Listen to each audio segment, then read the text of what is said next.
नमस्कार दोस्तों, कैसे हैं आप लोग। हमारे YouTube चैनल श्री जीवन मंथन में आपका हार्दिक स्वागत है। दोस्तों, आज की वीडियो में हम बात करेंगे सर्वपितृ अमावस व्रत की पौराणिक कथा के बारे में।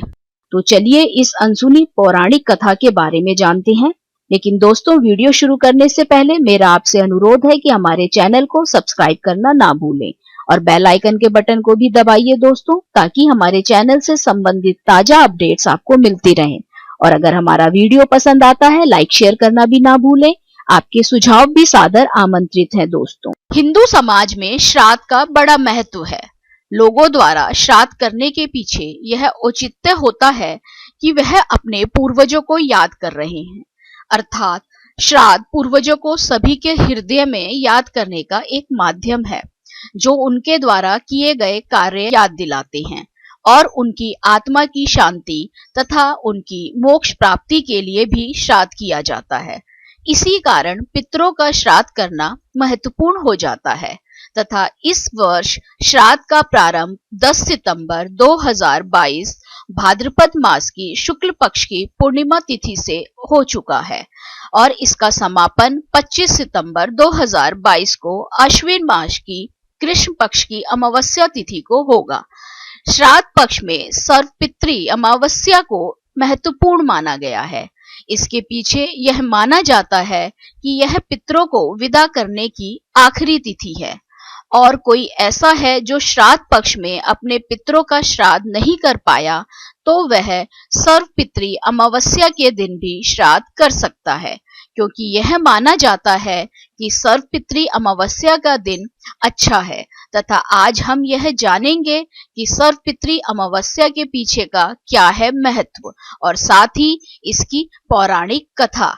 लेकिन दोस्तों, वीडियो शुरू करने से पहले मेरा आपसे अनुरोध है कि हमारे चैनल को सब्सक्राइब करना ना भूलें और बेल आइकन के बटन को भी दबा लीजिए, ताकि हमारे चैनल से संबंधित ताजा अपडेट्स आपको मिलती रहें। और अगर हमारा वीडियो आपको पसंद आता है तो लाइक शेयर करना भी ना भूलें। आपके सुझाव भी सादर आमंत्रित है दोस्तों। सर्वपितृ अमावस्या की कथा।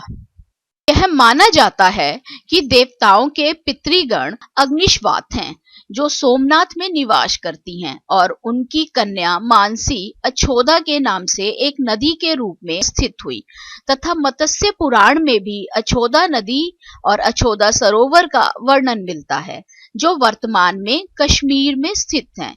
एक बार अछोदा 1000 वर्ष तक तपस्या करती रही, जिससे प्रसन्न होकर देवताओं के पितृगण अग्निश्वात और बहिष्पद अपने अन्य पितृगण अमावसु के साथ अछोदा को वरदान देने के लिए आश्विन अमावस्या के दिन उपस्थित हुए और उन्होंने कहा, अछोदा, हे पुत्री, हम सभी तुम्हारी तपस्या से बहुत प्रसन्न हुए हैं, इसीलिए जो चाहे वर मांग सकती हो।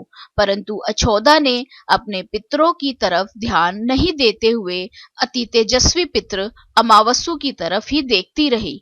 पितरों के बार बार पूछने पर भी उसने कहा, हे भगवान, आप मुझे सचमुच वरदान देना चाहते हैं।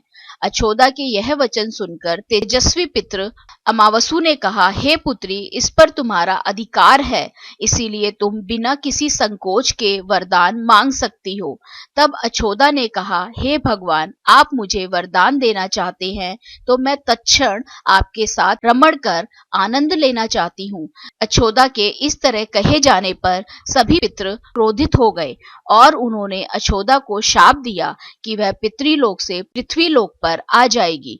पितरों के इस तरह शाप देने पर अछोदा अपने पितरों के पैरों में गिरकर रोने लगी। सब पितरों को उस पर तरस आ गया और उन्होंने कहा कि तुम पतित योनि में श्राप मिलने के कारण मत्स्य कन्या के रूप में जन्म लोगी। तथा पितरों ने उसे आगे कहा कि तुम महर्षि पराशर भगवान ब्रह्म जी के वंशज पति के रूप में प्राप्त करोगी तथा तुम्हारे गर्भ से भगवान व्यास जी का जन्म होगा। इसके बाद अंत में तुम श्राप मुक्त होकर वापस इंद्रलोक में आ जाओगी।